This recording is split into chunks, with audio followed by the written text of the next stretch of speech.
Začátek měsíce června je v Mladé Boleslavi již tradičně spojen s kovem, ohněm a tvrdou kovářskou prací. Čtvrtý ročník Metalového sympozia se konal opět v areálu Průmyslové školy. Autorem i manažerem této akce je Gerard Kajspr, který je i vedoucím mladoboleslavského infocentra.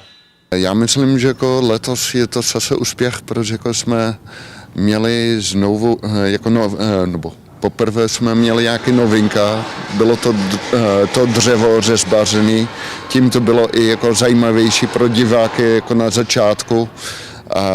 Tak teď máme místo 5 soch a ještě 3 lavičky k tomu. Každý rok jsme měli jako sponzor městské divadlo, který nám dali vstupenky pro ty kováře na jaký představení. A loni byla změna ředitelů, městské divadlo a nová ředitelka během toho představení ukázala fotky z dřevořezbářské sympozia, které dělala v minulosti. Jsem začal pátrat, co by to obnášelo a jsem se řekl nakonec, jako je to dobrý, ty dřevořezbáři bych mohl dát jako určitý úkol, a aby dělali lavičky k těm sochám, aby jsme vytvořili ještě hezký místo kolem té socha. V porovnání s loňským ročníkem tu byla velká změna. Kromě uměleckých kovářů z různých zemí Evropy jsme tu viděli i dřevořezbáře. Všichni měli společný úkol vytvořit sochy, které budou zdobit město Mladá Boleslav. A my se s nimi postupně seznámíme. Začneme samozřejmě u domácího krbu. Českou republiku zastupuje Petr Vaněk. Já jsem prakticky vlastně na začátku, teď pracuju na své kariéře umělce asi 3-4 roky, takže zatím těch příležitostí moc nebylo. Ale vítám to, každou příležitost vítám. Figurální tvorbě se věnuju spíš poslední část, takže těch figurálních moc není, ale prakticky, když to tak shrnu, tak mi vychází ať malá či větší práce průměrně 1 za měsíc, takže to celkem jde. Ta moje tvorba přímo odráží nějakou průmyslovou výrobu, pracuju s průmyslovým odpadem, s kovovým šrotem a protože jsme v Mladé Boleslavi, tak jména jako Laurin a Klement prostě neodmyslitelně patří tady k tomu městu a muselo to tak být. Do města automobilů se přes moře vydali Angličané Jan Gill a Gavin Foskett. Are you always working together or are you also working on your own? Gavin has worked with me for nearly 20 years. He's my nephew, so therefore he started when he left school. I trained Gavin initially, and then Gavin has now come on to start training me. And Gavin is now self-employed, so Gavin does his own projects, but we still work alongside each other for at least 2-3 days a week. At least 90% of the work I do is with Ian, and a small percentage for myself, so mainly together. Už jako pracujou 20 let spolu. Gavin je v podstatě bratranec, on ho učil jako před 20 let, ale teď jako bratranec učí staršího a pracují v podstatě jako spolu, i když jako to spolupráci nějakých 90% jako společně a 10% jako samostatní. How did you get to this job or to this artwork? I started my apprenticeship 25 years ago as a blacksmith, and I trained traditionally as a blacksmith, and it was later on that I realised that I didn't want to make gates and railings. I wanted to, once I realised what you could actually do with soft metal and how gentle you can make it feel and how free-flowing, I found my forte then, and then I felt that I knew I could create much nicer things than gates and railings. On začal se to naučit před 25 lety, naučil se pracovat jako kovář, ale potom realizoval, že to umí dělat mnohem hezčí věci, než jenom vrata a jako věci na schodech a tak dále. A potom začal dělat skulpturní věci a tohle jako dodnes jako dělá to rád. And how about you? I was lucky enough to be taken under the wing of my uncle, who helped me, put me through college, and since then just work with him, and I've just been privileged and lucky to be able to work with him. Já jsem měl prostě to štěstí, že jako strejda mě vzal jako pod svoje křídla a díky tomu jsem se k tomu dostal a to štěstí se vyplatilo. Ze Srbska do Mladé Boleslavy dorazil Nedim Hadzimetovič. How often have you been to the Czech Republic? Since year 2000, I was coming often with my band, at least once in 2 years. So I stayed a long time because we had tours, yeah. So it was at least 2 or 3 weeks staying. And then since then, it was the last time, I think 2008 maybe or something like that. So lots of years passed, about 8 years. And I like it the same and maybe even more.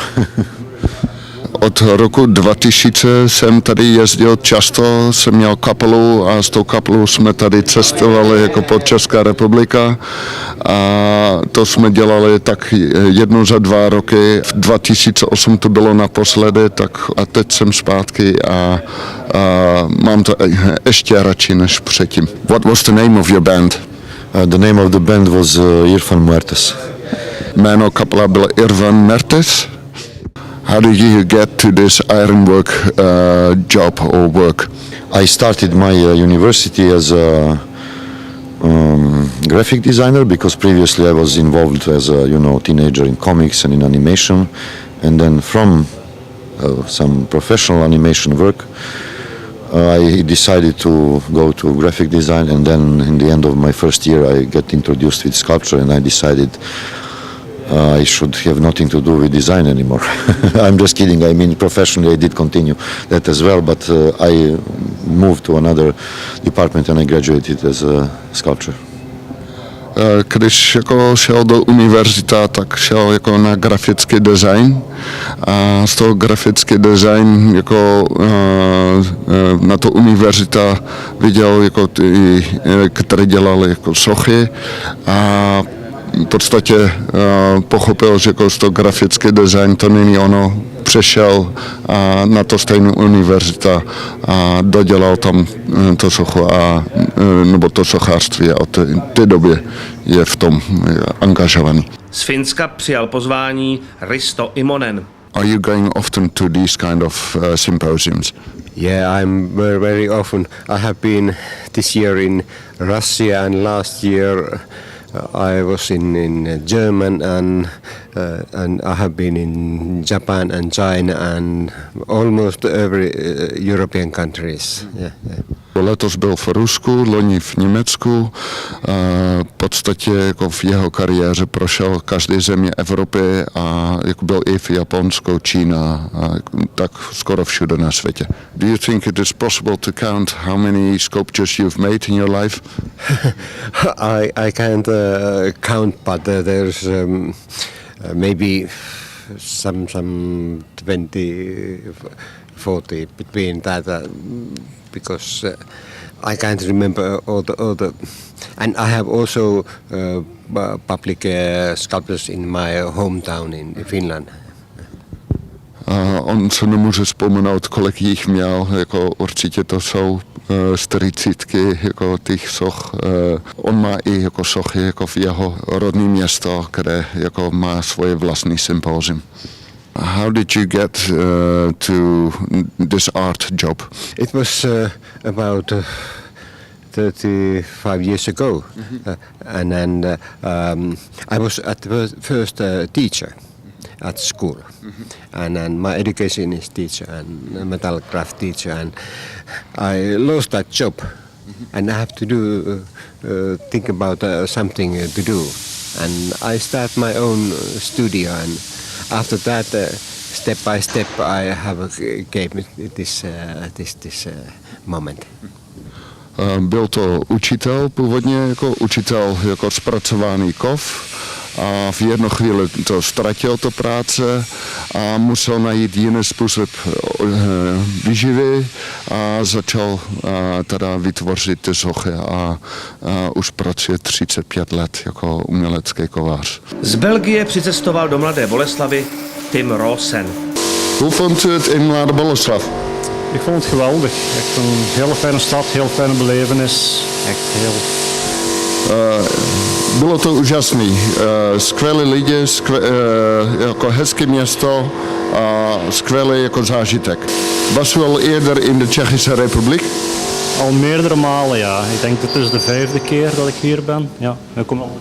Byl tady už víckrát a asi 5krát a vždycky se rád vrátil. Hoeveel van dit soort beelden heeft u al geplaatst? Dit soort eigenlijk is het eerste. Met de robots ben ik al een hele tijd bezig, maar de eerste keer dat ik echt zo'n groot beeld maak met de robots. Takové socha, jak je tady, jako z té roboty, je to první taková velká socha, kterou jako jsem dělal. Hoe bent u aan dit beroep gekomen? Hoe bent u, zeg maar, als kunstenaar begonnen? Mijn vader is kunstsmid, dus ik ben in de zaak gerold. En eigenlijk wou ik altijd al iets met kunst doen, maar niet met ijzer, omdat ik al de hele dag met ijzer werk. En ik heb geprobeerd van te schilderen, van te boetseren, maar dat ging niet. En uiteindelijk ben ik teruggegaan naar ijzer, wat ik eigenlijk het beste kan. Moje otec byl kovář a jsem chtěl vždycky pracovat v umění, ale ne jako se železo. A jsem zkoušel malovat a jako to moc jako nešlo, tak nakonec jsem se vrátil jako k tomu kovu. Umělecké kováře doplnila trojice tuzemských dřevořezbářů Romana Krestýnová, Martin Kučera a Jan Švadlenka. 2 dny vytvářeli na nádvoří Průmyslové školy svá díla. Kováři tvořili své kovové sochy od pondělí 6. června do pátku 10. června. A areál Průmyslové školy byl volně přístupný veřejnosti, která mohla sledovat postup výroby jednotlivých soch. Čtvrteční odpoledne obohatil kulturní program. Výsledky prací uměleckých kovářů byly představeny veřejnosti na výstavě v obchodním centru Olympia Mladá Boleslav. 4. ročník Metalového sympozia úspěšně skončil. A na závěr jsme se zeptali Gerarda Kajspra, co připravuje pro ročník 5. Mám takový nápad, že jako chci užít mimo Evropa a pozvat jako kováře jako se Spojené státy, z Japonsko. A jsem dostal taky nápad, že by to mohly být umělci, kteří tvoří kinetické sochy, to znamená sochy, které by se hýbaly.